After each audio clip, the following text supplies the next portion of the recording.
चलो, भगवान का लाख लाख शुक्र है, मैं त्रिकुट पहाड़ पर आ गया। अब बस किसी तरह मुझे उस झील तक पहुंचना होगा। फिर आनंद जैसे ही आगे बढ़ता है, उसके सामने एक बेहद खूबसूरत लड़की आकर खड़ी हो जाती है। तुम कौन हो? यहाँ त्रिकुट पहाड़ पर क्या कर रही हो? मेरा नाम दिव्यांशा है। मैं इस त्रिकुट पहाड़ पर अपने पिताजी संत महर्षि के साथ रहती हूँ। तुम पहले व्यक्ति हो जो यहाँ तक आए हो, इसलिए मैं तुम पर मोहित हो गई हूँ और तुमसे विवाह करना चाहती हूँ। अगर तुम मुझे स्वीकार कर लोगे तो तुम यहीं के वासी बन जाओगे और खुशी खुशी जीवन भी बिता सकते हैं हम। नहीं, मैं यहाँ झील को अपने गांव तक ले जाने के लिए आया हूँ। मेरे गांव वाले प्यास से तड़प रहे हैं और मुझे किसी भी कीमत पर उन्हें प्यास से आजाद कराना है। देखो, तुम मुझे ठुकरा रहे हो। मैं इतनी खूबसूरत हूँ, तुम्हें यहाँ कोई और नहीं मिलेगी। आज तक मेरे लिए कितने लड़कों की लाइन लग रही थी, लेकिन मैंने किसी को भी नहीं अपनाया। आज तुम पहले व्यक्ति हो जिसे मैं दिल से अपनाना चाहती हूँ। मुझे माफ कर दो, मैं तुम्हारी सुंदरता को नहीं ठुकरा रहा, लेकिन इससे ज्यादा जरूरी मेरे गाँव वालों की प्यास है। मैं किसी मोह माया में नहीं पड़ सकता, मुझे आगे जाना होगा। आनंद आगे बढ़ जाता है और दिव्यांशा उसे देखते हुए रहस्यमयी तरीके से मुस्कुराने लगती है।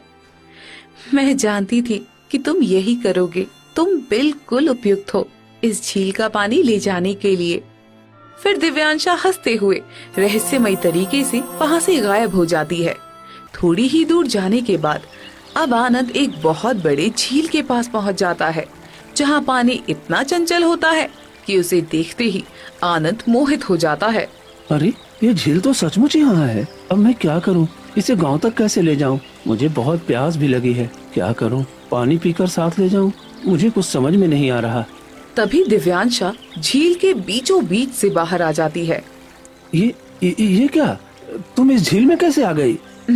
मैं इस झील की रक्षिका हूँ। ये झील किसी गलत हाथों में ना जाए, इसलिए मैं तुम्हारी परीक्षा ले रही थी। आज तक जितने भी यहाँ आए वो मेरी सुंदरता में खो गए और अपने मकसद से भटक गए, लेकिन तुमने सिर्फ अपने गांव वालों की प्यास देखी, इसलिए तुम इस झील तक पहुंच पाए हो।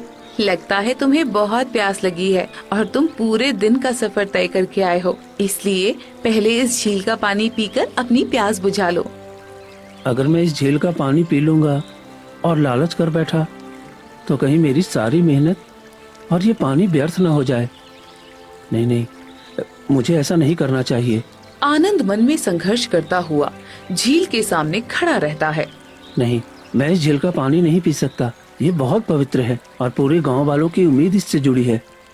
अगर मैं अपनी प्यास बुझा लूं और गांव वाले प्यासे रह जाएं, तो ये ठीक नहीं होगा। वैसे भी मैं 3 दिनों से बिना पानी पिए ये सफर कैसे कर रहा हूँ, मुझे खुद समझ में नहीं आ रहा।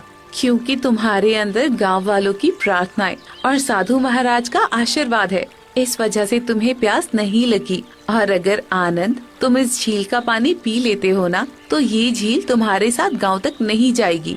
अगर तुम इसे गांव तक ले जाना चाहते हो तो इसका एक बूंद पानी भी नहीं पी सकते।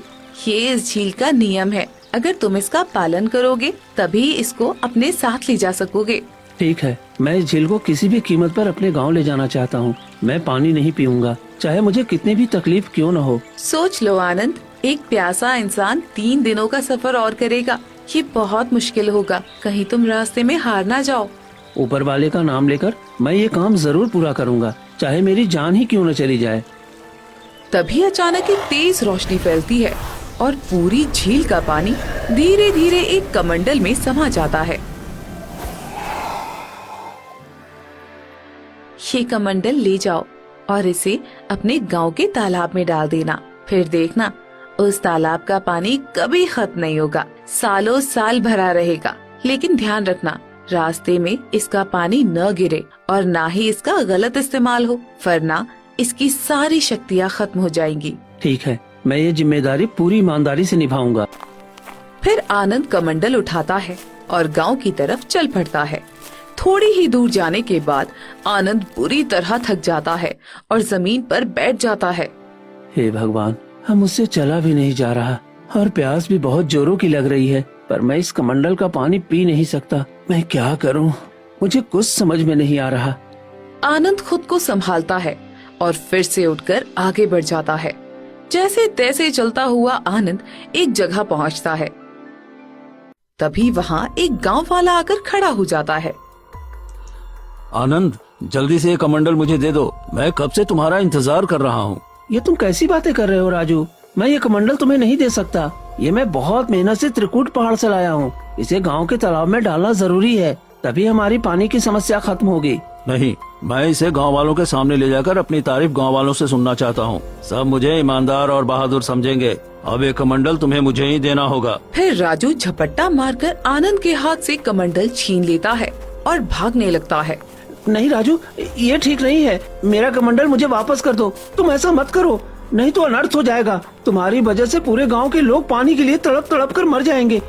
ऐसा मत करो। आनंद उसके पीछे पीछे दौड़ता है। तभी उसे चक्कर आ जाता है और वो जमीन पर गिर जाता है।